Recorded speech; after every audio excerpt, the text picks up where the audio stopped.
Hello friends, welcome to খেল দুনিয়া।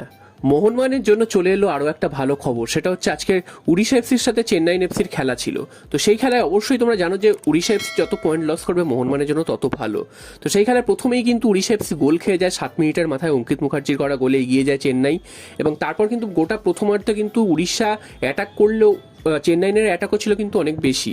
তো সেই ক্ষেত্রে উড়িষ্যা আর গোল করতে পারেনি। প্রথমার্ধের শেষে 1-0 গোলে শেষ হয় এবং দ্বিতীয়ার্ধের শুরু থেকেই কিন্তু দুটো দলই সমান তালে আক্রমণ করেছে এবং খুব খেলাটা ভালো হয়েছে।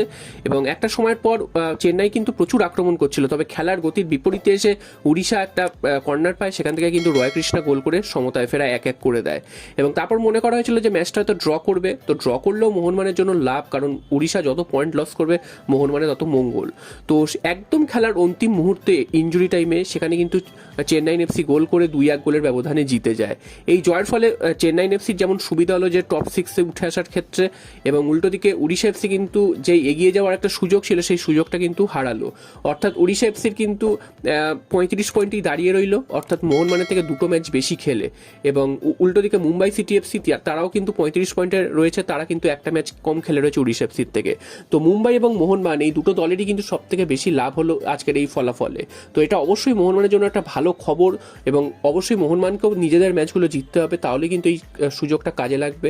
এরপর চলে আসি অন্য খবরে, সেটা হচ্ছে তোমরা জানো যে আগের দিন দিমিত্রি পেট্রাটোস গোল করার পর স্টেনগান একটা সেলিব্রেশন করেছে, এবং সেই সেলিব্রেশনটা কিন্তু সোনি রোডিকে নকল করেই করেছে। এবং তারপরে দিমিত্রি পেট্রাটোস সেটা কিন্তু তিনি নিজে জানিয়েছেন, এবং সোনি রোডিকে তিনি কিন্তু মোহনবাগান লেজেন্ড বলেছে এবং তাকে কিন্তু সম্মান জানিয়েছে। সেটা দেখে উল্টো কিন্তু সোনি রোডিও কিন্তু তার পাল্টা দিয়েছে, এবং তিনি কিন্তু খুব সেটাকে প্রশংসা করেছে এবং দিমিত্রি পেট্রাটোসকেও কিন্তু খুব ভালো বলেছে। তো সব মিলে বোঝা যাচ্ছে যে দিমিত্রি পেট্রাটোস মোহনবাগান ক্লাবের সাথে এবং মোহনবাগান জনতার সাথে অনেকটাই মিশে যেতে চাইছে, এবং তিনি কিন্তু ক্লাবের যে আগের যে প্লেয়ার তাদেরকে কিন্তু তিনি মনে করাচ্ছেন। এবং যেই জিনিসটা এতদিন মিসিং ছিল, মোহনবাগান সমর্থকরা কিন্তু পাচ্ছিল না, যে পুরনো প্লেয়ারদের নিয়ে পোস্ট বা পুরনো প্লেয়ারদেরকে সম্মান জানানো, সেটা কিন্তু হচ্ছিল না।